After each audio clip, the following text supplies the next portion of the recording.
شروع اللہ تعالیٰ کے بابرکت نام سے جو بڑا مہربان اور رحیم ہے۔ السلام علیکم ورحمۃ اللہ وبرکاتہ۔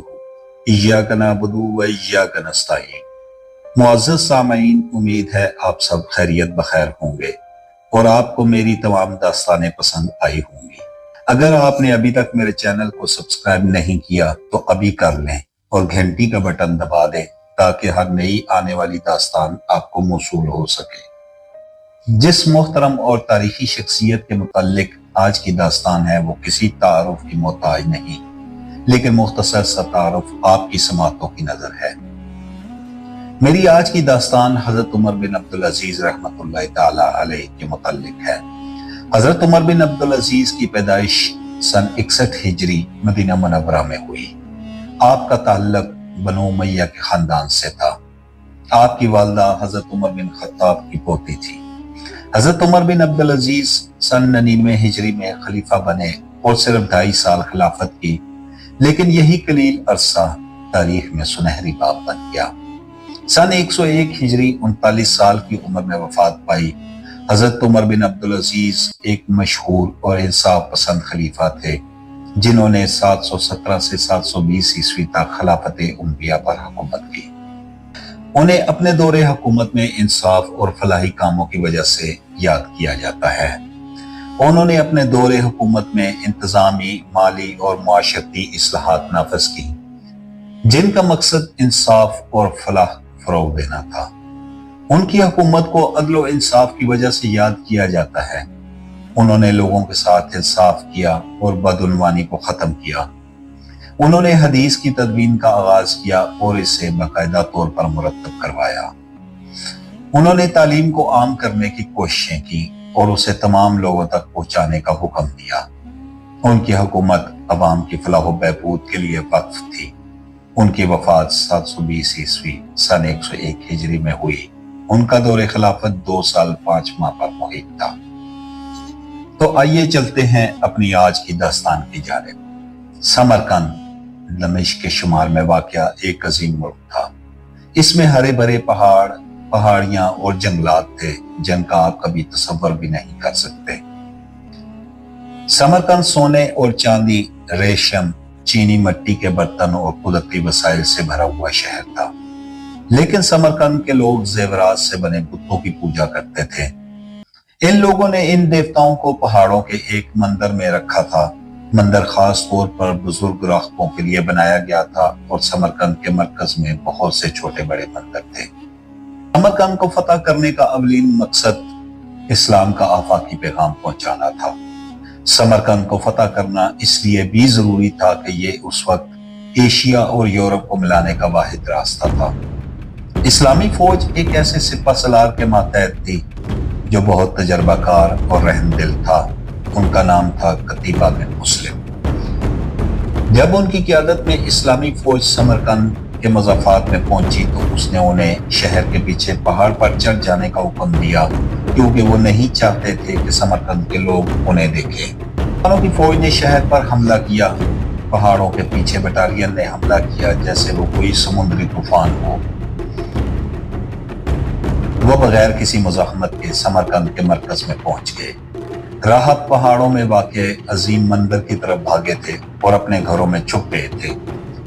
سمرقند کے لوگ مسلمانوں کے خوف سے گھروں سے نہیں نکلتے تھے، لیکن مسلمانوں کے لیے حالات مستحکم تھے۔